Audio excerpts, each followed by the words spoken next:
Ողջույն Օրագիր Նյուզի սիրելի հետևորդներ, եթերում ըստեյությանն է, մեր տաղավարում այսօր հյուրընկալել ենք փաստաբան քաղաքական գործիչ Նորայր Նորիկյանին։ Բարև ձեզ, պարոն Նորիկյան, շնորհակալ ենք հրավեր ընդունելու համար։ Շնորհակալ հրավերի համար։ Սիրով։ Պարոն Նորիկյան, այսօր դուք բավական կոշտ քննադատում եք Նիկոլ Փաշինյանին եւ իր վարած քաղաքականությանը, սակայն քաղաքականության մեջ ձեր առաջին քայլերը, այսպես ասած, արել եք հենց Նիկոլ Փաշինյանի հետ իմպիչմենտ դաշինքի ցուցակում այլընտրանք նախաձեռնության անդամ եք, որի փաստացի առաջնորդը հենց Փաշինյանն էր։ Հիմա ինձ հետաքրքիր է մոտ 2 տասնամյակ անց, երբ հետադարձ հայացք եք գցում, չեք ափսոսում այս համագործակցության եւ Փաշինյանի հետ անցած ճանապարհի համար։ Շատ անսպասելի, ինչ անակնկալ հարցեր, չեմ ափսոսում, որովհետև խնդրում նկատի ունեցեք, որ մենք 27-28 տարեկան ենք, բոլորովին ուրիշ մարդիկ ենք, ուրիշ հետագիծ ունենք, այն ժամանակ մեր պատկերացումները հայրենիքի պետականության վերաբերյալ համենայն դեպս իմ պատկերացումները դրանք շարունակել են մնալ նույնը, ես այլ ձևով էի պատկերացնում Հայաստանի Հանրապետության զարգացումը, նույնիսկ ամենամեղձավանջային երազում չէի կարող պատկերացնել, որ Նիկոլ Փաշինյանը 2018 թվականին նման կերպ ու նման ձևով կարող է գալ իշխանության ու մեր հայրենիքի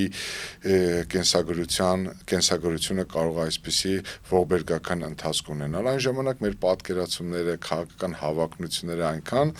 երասկոտ էին, ռոմանտիկ էին, սենտիմենտալ էին, խնդրում նկատի ունեցեք, որ մենք 27-28 տարեկան ենք եւ այն ժամանակվա ձևավորված իշխանությունը ամենակարող ճակերտավոր ասած Ռոբերտ Քոչարյանը եւ ընդ որում ուժեղ իշխանություն էր մի անգամ 2-3 տարի առաջ այսօրվա Հայաստան դաշինքի անդամներից մեկը մի արարողության ժամանակ անձի հուղարկավորության ժամանակ ինձ այսպեսի մի հարց տվեց, ասաց Քոչարյանը հետաքրքրում է թե դու ինչ ունես իր դեմ Ես շատ պատասխան տվեցի, ասացի փոխանցեք Քոչարյանին, որ երբ որ ինքը ձիու վրա էր, ես այդ տարիքում եմ իր դեմ պայքարել, ես ոչ մի անձնական խնդիր չունեմ, այն ժամանակ երբ որ ինքը ամենակարող էր, ես 27-28 տարեկան երիտասարդ, ես դրսևորել եմ այդ կամքը, բայց ցավոք սրտի հենց Քոչարյանականների մոտ այդ սխալ տպավորությունը կա, որ երբ որ ես սկսում եմ իրենց քննադատել, իրենց թվում է, որ ես այսօրվա վարչապետի, այսպես ասած, բռնած կուրսն եմ առաջ տանում, որից ելնելով քննադատում եմ իրենց ճիշտ հակառակը ես Քոչարյանի վարած քաղաքականությանը դեմ եմ եղել այն ժամանակ, երբ որ ինքն էր իշխանության, երբ որ ընդհանրապես Նիկոլը իշխանության չէր եւ նման պատկերացում էլ չկար։ Այն ժամանակվա մեր պատկերացումները բոլորովին այլ էին եղել։ Ես չեմ զղջում իմ անցած ճանապարհի համար, ես համարել եմ, որ ես որպես երիտասարդ անձ կարող եմ իմ համեստ լուման ունենալ Հայաստանի Հանրապետության զարգացման գործում, բայց պատմությունը այսօր այնպես է շարադրվել կամ իրականացվել, որ մենք լրիվ կամ քաղաքական մեր հետագծերը բացարձակապես տարբեր են, անհամատեղելի են, մենք ընդհանուր որևէ աղերս չունենք, ես իմ ճանաչած Նիկոլ Փաշինյանը չի, սա բոլորովին լրիվ այլ մարդ է, լրիվ այլ պատկերացումներով, լրիվ այլ ուրեմն գործելակերպով եւ դա բնական է։ Բնական է, որովհետև պաշտոնն է փոխում մարդուն։ Բնական է ինչ առումով, նաև տարիքը, այո, պաշտոնը ինչ որ հետևությունները, ուրեմն այն ինչ տեղի ունեցել 2018-ից 2025 թվականներին, միայն դուք ուսումնասիրեք Նիկոլ Փաշինյանի քաղաքական տրանսֆորմացիան, սա գլխիվաշուռ է եկել իր պատկերացումները, մենք գործ ունենք մի մարդու հետ, ով մինչև 2020 թվականը այլ պատկերացումներ Արցախի մասին, Հայաստանի մասին, Հայաստանի ինքնիշխանության մասին, Հայաստանի Հանրապետության զինված ուժերի մասին, խաղաղության մասին, պատերազմի մասին, Ադրբեջանի մասին, Թուրքիայի մասին, Ռուսաստանի մասին, Եվրոմիության մասին,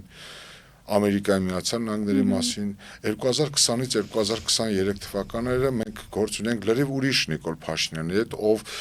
իր կուսակցության եւ նախընտրական ծրագրում ներառում էր Շուշիի դեօկուպացիան, Հադրութի դեօկուպացիան, ընդհանրապես Արցախի ժողովրդի կհիշեք անջատում հանուն փրկության թեզներ առաջ բերում, չնայած այն ժամանակ ես նույնիսկ գիտականորեն ակադեմիական առումով քաղաքագիտորեն վերլուծություններ էինք անում եւ հրապարակում ենք, որ դա այդ թեզն էլ հնարավոր չի գործադրել տարբեր պատճառաբանություններով, իսկ 2023 թվականից հետո չգիտես ամենաահեղ իհարկե ճակերտավոր ամենահզոր Նիկոլ Փաշինյանից ամենաբազե Փաշինյանը վերածվեց ամենաաղավնի Փաշինյանի ու չգիտեք ինչու ինքը այսօր խաղաղության դրոշակը դոմինանտ է դարձել ու առաջ է տանում։ Այսինքն մենք գործ ունենք մի մարդու հետ, ով տարբեր ժամանակահատվածներում ըստ քաղաքական իրավիճակի ու կոնյունկտուրայի սրբագրել է իր իսկ տեսակետերը։ Ես մի քանի տարի առաջ այդպես մի վերլուծությամբ հանդես եկա, որ Նիկոլ Փաշինյանը ինքը ջնջում է իր կենսագրությունը վերտարությամբ, խոսքը օլիգարխիայի դեմ պայքարի մասին էր, երբ որ ինքը օլիգարխների միջև իշխանության գալը համարում էր օլիգարխներ, հետո այդ օլիգարխները մի գիշերվա մեջ դարձան ձեռնարկատերեր, հետո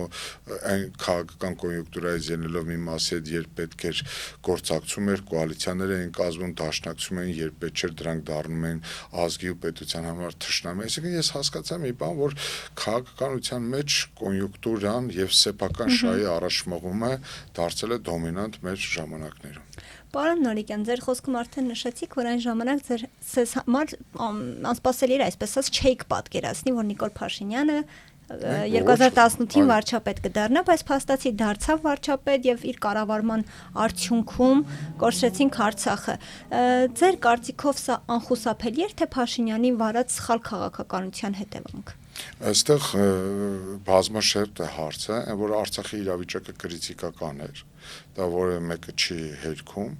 եւ դրա մասին նախորդ իշխանություններն էլ ուրեմն բազմիցս անգամ անդրադարձել են, ավելին ես խորապես համոզված եմ, որ մեծագույն դասերը, որ մենք չքաղեցինք, այդ թվում ոչ Սերժ Սարգսյանը, ոչ Նիկոլ Փաշինյանը, ոչ մենք, դա 2016 թվականի ապրիլյան քարոզային հաջորդող իրադարձություններն էին։ Մեզ համար դա զգոնության, սթափության ազդանշան պետք է լիներ եւ մենք պետք է իսկապես հասկանանք, որ Ալիևը պատրաստվում է պատերազմի։ Ալիևը սանձազերծեց ապրիլյան քարոզիա պատերազմը եւ ինձ համար իսկապես շոկային էր, որ ոչ Սերժ Սարգսյանի իշխանությունը չգնաց լրջագույն հետևությունների վերլուծություններ չարեց ապրիլյան քարոզիա պատերազմից հետո եւ ըստ էության եթե դուք ուսումնասիրեք 2016-18 թվականների քաղաքական ժամանակահատվածը խորքային պրոցեսներ են տեղի ունեցել։ Տեսեք, ապրիլյան քարոզիային հաջորդեց Սաստածռերի գործողությունը, դրանից հետո, չգիտես ինչու, Հովիկ Աբրահամյանի կառավարությունը հրաժարական տվեց եւ Հայաստանում կառավարության ղեկը ստանձնեց Ռուսաստանից Հայաստան ուղարկված եկած Կարեն Կարապետյանը շատ միամիտ մարդ չէր հասկանալու կամ չհասկանալու համար, որ գործող սահմանադրությունը այնպիսին էր, որ 2018 թվականին ավարտվում էր նախագահ Սերժ Սարգսյանի նախագահական ժամկետը, ավելին 2017 թվականին պետք է տեղի ունենային խորհրդարանական ընտրությունները։ Այսինքն մի իրավիճակ էր ստեղծվել, երբ որ իշխանության ներսում առկա էր խնդիրներ, իսկ Սերժ Սարգսյանը շատ լավ էր հասկանում, տիրապետելով Արցախյան հիմնարարցի ամբողջ նրբերանգներին, նա շատ լավ հասկանում էր, որ այդ կռախը, որը զարգանում է Արցախի հարցի շուրջ, մի օր բերելու է ուրեմն այն իրավիճակին, որում մենք հայտնվեցինք 2020 թվականի սեպտեմբերի 27-ին։ Ես այդտեղ ուզում եմ սխալները բաժանել երկու մասի։ Մինչև 2020 թվականի պատերազմը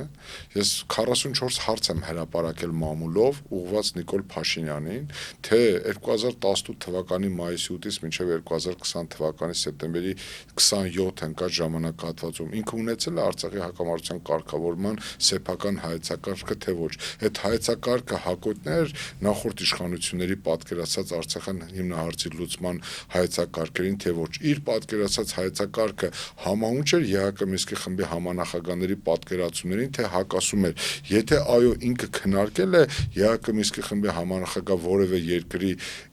ղեկավարության հետ իր պատկերացումները Արցախի հակամարտության կարգավորման վերաբերյալ, ինքը իր պատկերացումների մասին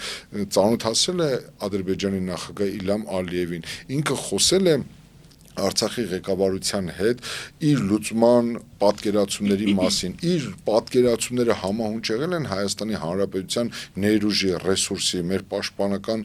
կարողությունների հետ թե ոչ։ Ի վերջո ինքը հավատացել է, որ պատերազմի բռնկման պայմաններում հնարավոր է հաղթել պատերազմում կամ առնվազն չպարտվել։ Ինքը ունեցել է այն հարցի պատասխանը, թե ի վերջո հնարավոր է պատերազմով լուծել այս հարցը, թե ոչ։ Ես խնդրում բազմաթիվ հարցեր են հղել եւ ամենակարևոր հարցերից մեկը հետեւյալն էր. ինքը ինչ է արել պատերազմը կանխելու համար։ Այս մինչև սեպտեմբերի 27-ը Փաշինյանի գործողություններին գնահատական տալը լրիվ այլ գործընթաց է։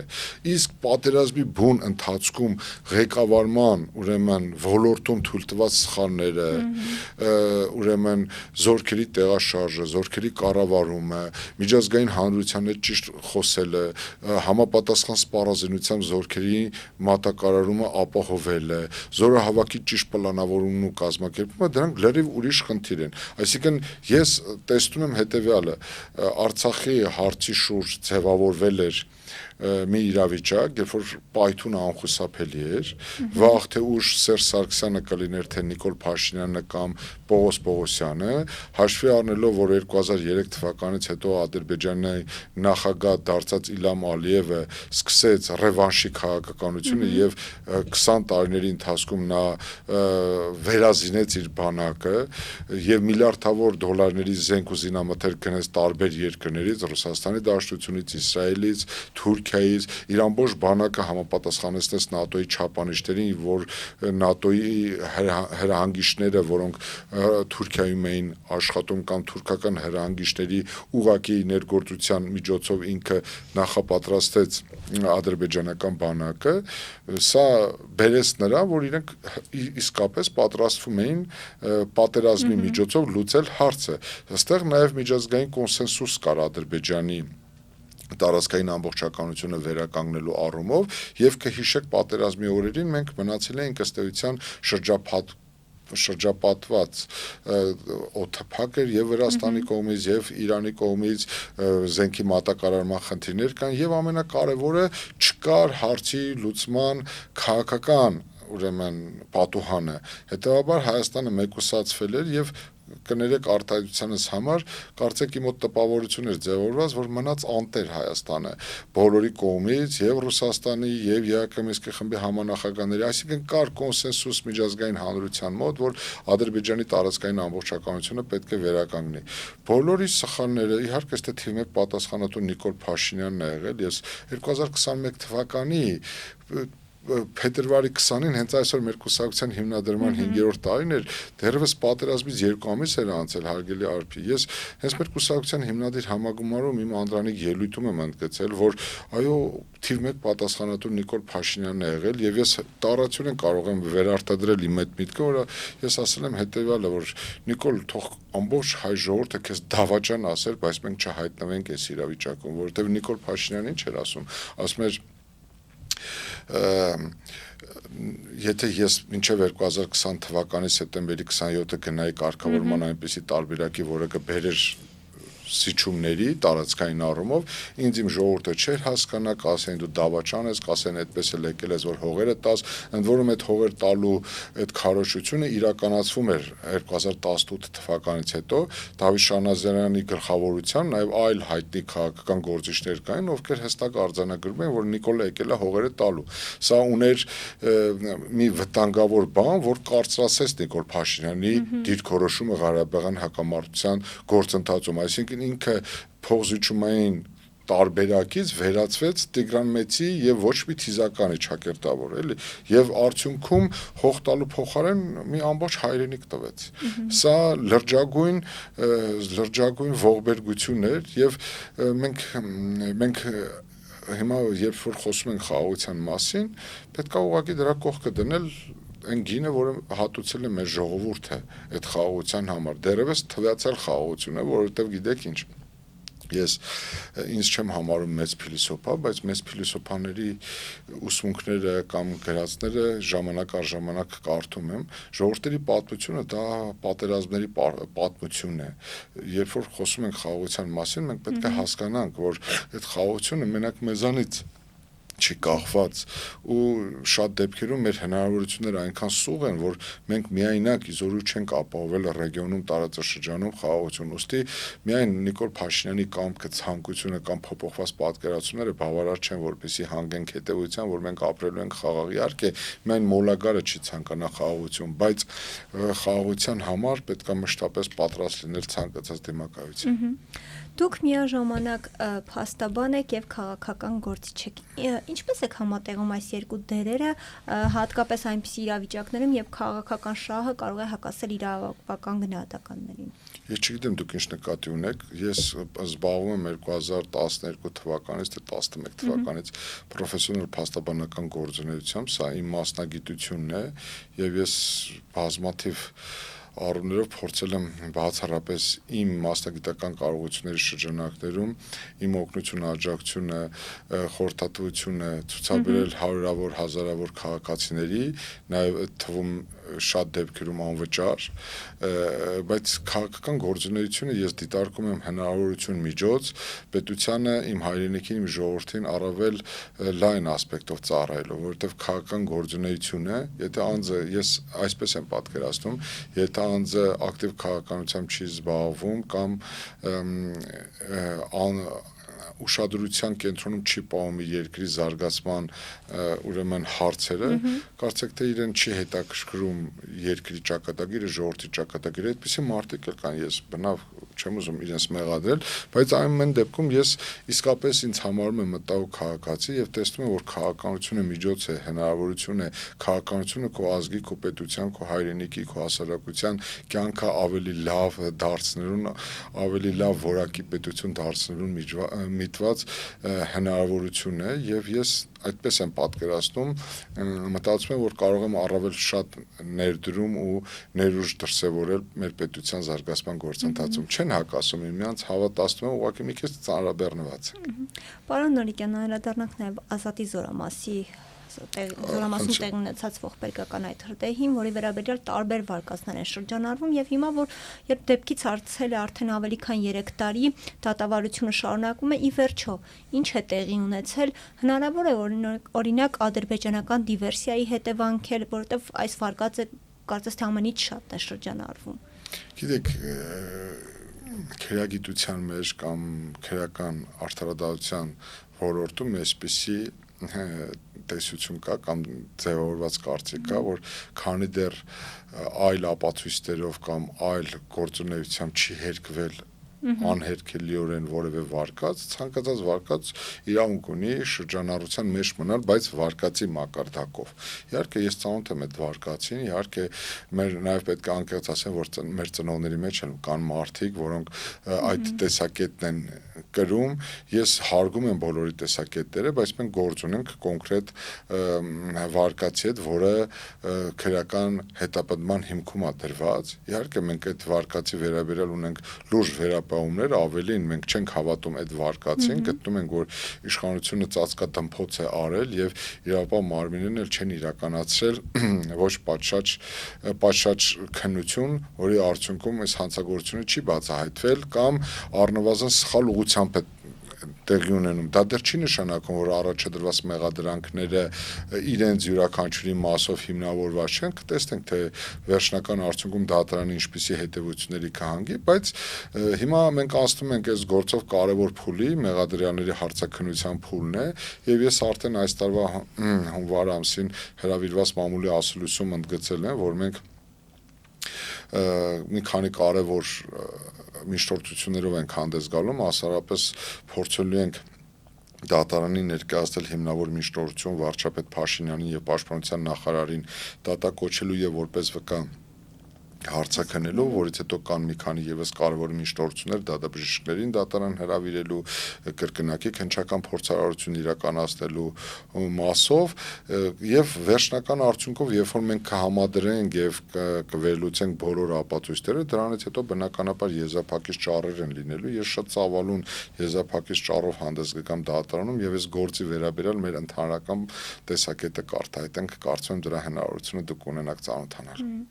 Մոտենում են արդեն խորհրդարանական ընտրությունները։ Դուք պատրաստվում եք մասնակցել դրանց, եթե այո, ում հետ եք պատրաստ համագործակցել եւ որ քաղաքական ուժի հետ եք այսպես սկզբունքորեն բացառում համագործակցություն։ Որոշման մասին կհայտնենք մարտ ամսվա ընթացքում, դեռևս որոշում չունենք, բնականաբար քաղաքական կուսակցությունները, քաղաքական ուժերը ուրեմն մշտապես պետք է պատրաստ վիճակում լինեն ցանկացած քաղաքական գործընթացի։ Իհարկե, խորհրդարանական ընտրություններով Հայաստանում կյանքը չի ավարտվելու, ես գնալով համոզվում եմ, որ իրական քաղաքական կյանքը սկսվելու է հենց 2026 թվականից հետո, որովհետև այն զարգացումները, որոնք այսօր կան մինչ ընտրությունների պատրաստվող քաղաքական ուժերի հաշվե կշիռը, որ ես կողքից նայում եմ, ես տեսնում եմ, որ այնուամենայնիվ ինչ-որ մի բան մեր հանրության մոտ պակասում է, մեր քաղաքական դաշտում է պակասում, եւ ինչը համենայն դեպս կարող է շատ վատ հետևանքներ ունենա քաղաքական դաշտի համար եւ մեր հանրության էլ հերթական ապաթիայի բերի։ Ինչեւ է, որոշման մասին կհայտնենք մարտ ամսին, ինչ ում հետ չենք համագործակցի, բնականաբար այդ բոլորին հայտնի է եւ մենք մեզ մշտապես էլ այդ առումներով այդ հարցադրումները եղել են, բայց ասեմ ձեզ Հայաստանը ապականած, Հայաստանը ու Արցախի հանրապետությունը կործանած մեր ժողովրդին 30 տարի շարունակ այսպիսի մղձավնջային պայմաններում պահած, Հայաստանը երբևէ թալանած, ընտրական հանցագործություններ իրականացած, կոռուպցիայով թաթախված որևէ քաղաքական ուժի հետ մենք որևէ ճանապարհ չունենք, սա պետք է ակնհայտ լինի։ Ճիշտ հակառակը, ես խորապես համոզված եմ, որ Հայաստանի որակապես եւ նոր իշխանություն է անհրաժեշտ եւ նոր ընդդիմություն է անհրաժեշտ։ Իսկ դա մենք տեսնում ենք որակապես նոր սահմանադրության ընդունումով, ես խնդրեմ չշփոթել Նիկոլ Փաշինյանի հայտնի սահմանադրական փոփոխությունների հետ, որովհետեւ ես մշտապես եմ ասել, որ Նիկոլ Փաշինյանի օրոք պետք է սահմանադրական փոփոխություններ տեղի չունենան, որովհետեւ եթե մարդ է կառավարման համակարգ չի փոխում, որովհետեւ մարդը չի տալիս ինստիտուցիոնալ մի քանի հարցերի պատասխաններ, որոնք մասնավորապես վերաբերվում են դատաիրավական համակարգին, մարդու իրավունքների պաշտպան ինստիտուտին, տեղական ինքնակառավարման համակարգին, վարչապետի սուպեր լիազորությունների դադարեցմանը, հանրապետության նախագահի որպես պետության գլխի լիազորությունների հստակեցմանը եւ կառավարման համակարգի փոփոխությանը, ուղղակիորեն այդ հանրակրվեն իմաստ չունի իրականացնել։ Առարկայա զուրկ է, այսինքն վերցնել այդ սահմանադրական անունը դնել հանրաքվե, ինչ որ մի հատ տող փոխել, իրականում բովանդակային առումով ոչ մի շրջադարձային քայլ չկատարել, ի վերջո ես կարծում եմ, որ դա հերթական ինքնախաբեություն է լինելու։ Մենք օրինակ մտածում ենք հետեւյալը, մեզ անհրաժեշտ է որակապես նոր սահմանադրություն, կառավարման համակարգի հստակ փոփոխությամբ, այսինքն մենք տեսնում ենք կիսանախագահական կառավարման համակարգի ռեալ հնարավորություն վերականգնել, ուժեղ նախագահ, ուժեղ օրենսդիր իշխանություն, հստակ լիազորություններով ձևակերպված գործադիր իշխանություն եւ իսկապես անկաշառ ու անաչառ գործադիր իշխանության կրենքից դուրս դատական իշխանություն։ Ընդհուպ ինչեւ մենք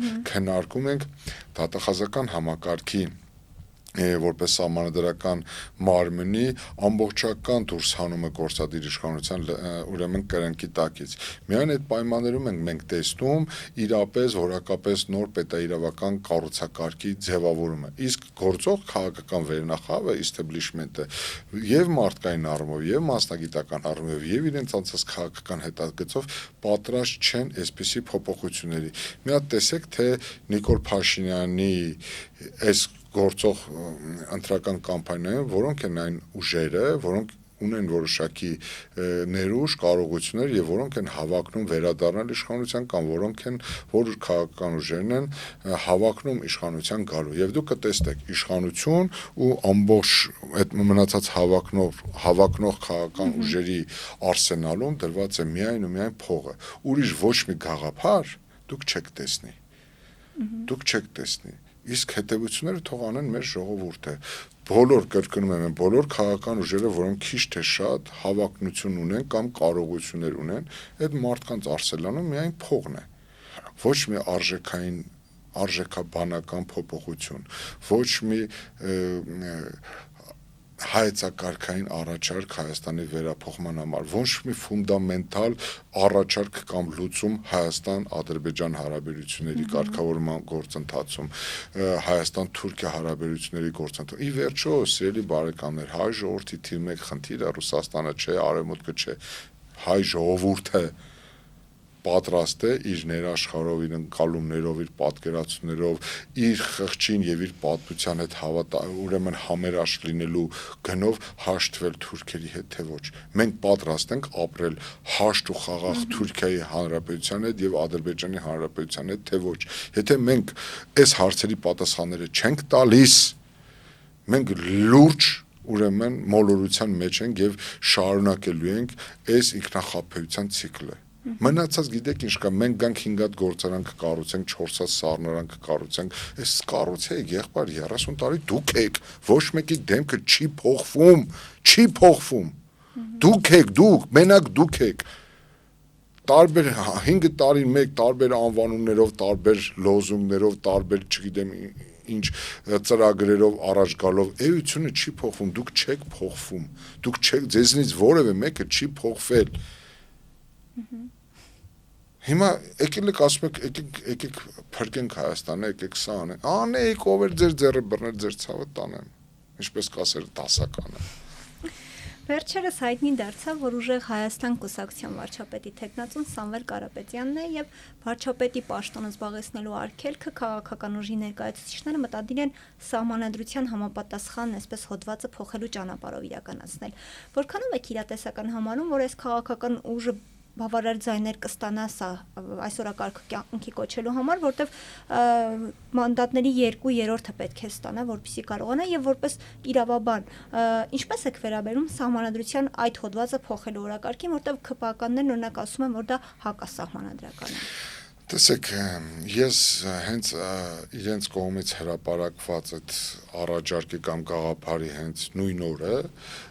ես ուղիղ եթերով եմ հանդես եկել եւ մանրամասնորեն գործող սահմանադրահիրավական կարգավորումներին համահունչ ներկայացրել եմ բացառապես իրավական հարթության վրա գործող կարգավորումները։ Գործող կարգավորումները այո տալիս են այդպիսի հնարավորություն, որովհետեւ Հայաստանի Հանրապետության սահմանադրության 148-րդ հոդվածը հստակ սահմանում է կառավարության անդամին առաջարկվող պահանջները եւ 148 հոդվածը քանի որ ընդգրկված է Հայաստանի Հանրապետության սահմանադրության այն գլուխներում, որոնց փոփոխության համար անհրաժեշտ չէ հանրաքվեի կազմակերպում 148-րդ հոդվածը կարող է փոփոխվել Հայաստանի Հանրապետության ազգային ժողովի կողմից բացառապես 2/3-ի արկայության դեպքում։ Այնտեղ կա երկու նրբություն, որովհետև այնտեղ արդեն օրենսդրական տեխնիկայի խնդիր է, այդ սահմանադրական նորմի նախագիծը շրջանառության մեջ դնելը, սահմանադրական դատարան եզակայության ստանալու նպատակով դիմելը, այսինքն ֆորմալ առումով իրենց առաջարկած գաղափարը վերաբերում է հետընտրական process-ին, իսկ միջ ընտրական կարգավորումների համաձայն Սամվել Կարապետյանը ուղղակի նկատի ունենալով որ հանդիսանում է այլ երկրի քաղաքացի, ուղղակի ինչպես նաև որ վերջին 4 տարում մշտապես չի բնակվել Հայաստանի Հանրապետությունում, չի կարող առաջադրվել որպես վարչապետի թեկնածու եւ ղեկավարել իրենց կուսակցության ընտրական ցուցակը։ Այսինքն բոլորիս համար հասկանալի է, որ իրենց առաջարկությունը վերաբերում է հետընտրական process-ներին։ Հիմա տեսեք հետընտրական process-երում, եթե իրենց հաջողվի ձևավորել 2/3-ը, ես կարծում եմ մի քանի տարբերակներ կան։ Տարբերակ առաջին, Սամվել Կարապետյանը, եթե իր ղեկավարած քաղաքական ուժը ստանում է իսկապես 2/3 սահմանադրական մեծամասնություն, կարող է հարց առաջանալ ընդհանրապես իրեն պետք կնի վարչապետի պաշտոն, թե չէ։ Իր ուզած մարդուն կնշանակել կտա վարչապետ եւ թեման փակված է։ Այսինքն վրացական տարբերակը կլինի։ Հասկացաք։ Երկրորդը հնարավոր է, որ իրեն գնան այդ փոփոխություններին եւ ինքը այդ ժամանակ իրենց առաջարկությունից ես այդպես հասկացա, մինչ այդ, այսինքն հիմա ինքը պետք է հրաժարվի Ռուսաստանի քաղաքացիությունից եւ Կիպրոսի քաղաքացիությունից, որպեսզի հենց այդ փուլում, այսինքն հունիս-հուլիս ամիսներին, եթե իրանք ունենան արդեն 2/3-ի սահմանադրական մեծամասնություն, ինքը ունենա միայն Հայաստանի Հանրապետության քաղաքացիություն։ Այսինքն, որես հանգամանքն էլ որևէ արգելք չլինի։ Եվ երրորդ հանգամանքը գիտեք ինչ, կյանքը ցույց կտա, թե իրենք ինչքան ձայն կստանան, բայց իմ տպավորությունը հետեւյալն էր, որ Սկզբնական փուլում ակնկալիք դերը բոլորովին այլ էր հանրության, որ Սամվել Կարապետյանի շուրջ կարող է իսկապես համազգային կոնսոլիդացիա ձևավորվել, բայց որքան ես հասկանում եմ գնալով, գուցե իմ տպավորությունը խաբուսիկ է, իրենք ոչ թե փորձում են գնալ ազգային թիմ կամ ազգային հավաքական ձևավորելու ճանապարհով, այլ իրենք ուզում են այս խաղում սեփական թիմով հանդես գան։ Հիմա ցույց կտա ճանապարհը, ժամանակը, թե այս իրենց ընտրած ճանապարհը արդյոք ճիշտ է, թե ճիշտ չէ, այսինքն ես հասկանում եմ հետեւյալը, որ իրենց պատկերացումները իրականություն դառնալու համար անհրաժեշտ է սահմանադրական մեծամասնություն։ Հիմա Բայց իրատեսական համարում եք, որ 2/3 մանդատների կստանան։ Ես ուզում եմ պարզաբանման ենթակա հետեւյալ հարցը։ Սահմանադրական մեծամասնությունը վերաբերում է բացառապես իրենց քաղաքական ուժին, թե այլ քաղաքական ուժերի հետ մեկտեղ իրենք պետք է ձևավորեն սահմանադրական մեծամասնություն։ Ես մի քանի անգամ ասել եմ, այսինքն եթե հիմա պետքա Սամվել Կարապետյանը գա վերջում միանա Ռոբերտ Քոչարյանին ու ձևավորեն սահմանադրական մեծամասնություն, Ժորժ ջան, դրա փոփոխությունը, դրա իմաստը ո՞րն է։ Այսինքն մի անգամ ասել եմ մի 20 օր առաջ, այսինքն դա հայտնի խոսք է, չէ՞, ասում է Սասունցի Դավիթը թուրքեծակին ձեռը դուրս եկավ որ փրկի հայ ժողովրդին, վերջում գնաց միացավ Մսրամելիքին, այդպես ո՞նց կլինի։ Այսինքն չի լինի, դա չեղավ ինչ որ փոփոխություն։ Եթե իրենք խոսում են միայն սեփական թիմով սահմանադրական մեծամասնություն ձևավորելու հնարավորության մասին, հարգելի Արփին, մեր ժողովուրդը անակնկալների ժողովուրդ է երբեմն 2018 թվականի մարտի 31-ին, երբ որ Նիկոլ Փաշինյանը սկսեց իր հայտնի քայլքը Գյումրիից, միայն մոլագարը կամ չգիտեմ միամիտը կամ չգիտեմ քաղաքականությունից չգիտեմ ով իր մղձավանջային երազում որևէ մեկը չէր կարող պատկերացնել, որ ընդամենը 23 օր հետո Սերժ Սարգսյանը կարող է հրաժարական տալ։ Հայաստանում քաղաքական գործընթացները կարող են գլխիվար շուռ գալ 1-2 օրվա ընթացքում։ Ես ոչ մի բան չբացառելով հանդերձ, ոչ մի բան, բայց ես ուզում եմ մի բան էլ արձանագրենք։ Նիկոլ, ես ուզում եմ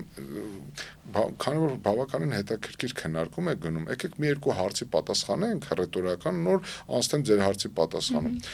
Սիրելի ժողովուրդ, Հայաստանի Հանրապետությունում երբեք օրինական ընտրությունների միջոցով ընդդիմությունը իշխանության չի եկել։ Այսինքն Հայաստանում երբեք քվեի միջոցով որևէ կուսակցություն չի ստացել ձայների մեծամասնությունը եւ չի ձևավորել իշխանություն եւ գործող իշխանությունն էլ երբևէ 30 տարիների ընթացքում չի ընդունել իր պարտությունը, չի շնորհավորել իրեն հաղթած քաղաքական ուժին եւ չի հեռացել իշխանությունից։ Հիմա հարց եմ բարձրացնում եւ բոլոր այդ մասնակից քաղաքական ուժերին եմ դիմում։ Դուք հավատում եք, որ օրինական ընտրությունների միջոցով հնարավոր է հաղթել գործող իշխանությանը Նիկոլ Փաշինյանին։ Դուք հավատում եք, որ Նիկոլ Փաշինյանը կդրսևորի ժողովրդավարության այնպիսի ուրեմն վարքագիծ, որ կշնորհավորի ձեզ ձեր հաղթանակի կապակցությամբ եւ առանց դիմադրության, առանց բռնության իշխանությունից կհեռանա կամ կդառնա անդիմություն կամ ընդհանրապես դուրս կգա քաղաքական գործընթացներից։ Այս երկու հարցին իրենք պարտավոր են պատասխանել։ Եվ հարցերի հարցը հետևյալն է. հնարավոր է արդյոք օրինական ընտրությունների միջոցով Հայաստանում ձևավորել իշխանություն, որ իր ընդդիմությունը ստանա ձայների այնպիսի քանակ, որի արդյունքում Հայաստանում իշխանություն փոխվի։ Իսկ դուք հավատում եք, որ ընտրությունները Ես գնալով իմ հույսերը մարում են, իմ գնալով սկսում եմ համոզվել, որ Նիկոլ Փաշինյանին քաղաքական իշխանությունից հեռացնելու միակ ձևը մնալու է վարվել այնպես, ինչպես վարվեց ինքը 2018 թվականին։ Ժողովրդական լայն զանգվածների ուրեմն ճնշման կամ հրապարակ դուրս գալու արդյունքում ստիպել գործող իշխանությանը հնազանդվել ժողովրդի կամքին եւ ներկայացնել հրաժարական։ Բայց տեսնենք, ես այդ հարցադրումը արեցի, ասեմ ձեզ, որովհետեւ հիմա կան չէ սցենարներ, Գյումրիի սցենար, թե Գյումրիի սցենարով ինչ եղե, ես չեմ հասկանում, ինչ ա եղել։ Այդ Գյումրիի սցենարի ուրեմն առանցքային կիզակետում հայտված մարդը հայտվել է բանտում, Այսինքն այս մարդիկ ուզում են մեր հանրությանը, այդ հավակնորդները, ուզում են մեր հանրությանը մոլորեցնեն, որ գիտեք ինչ կա, Գյումրիի սցենարի պայմաններում Նիկոլ Փաշինյանը կհեռանա։ Ժողովուրդ ջան, մի խաբեք մեր ժողովրդին։ Գյումրին ընդամենը մի հատ համայնք էր։ Համայնքային ընտրությունները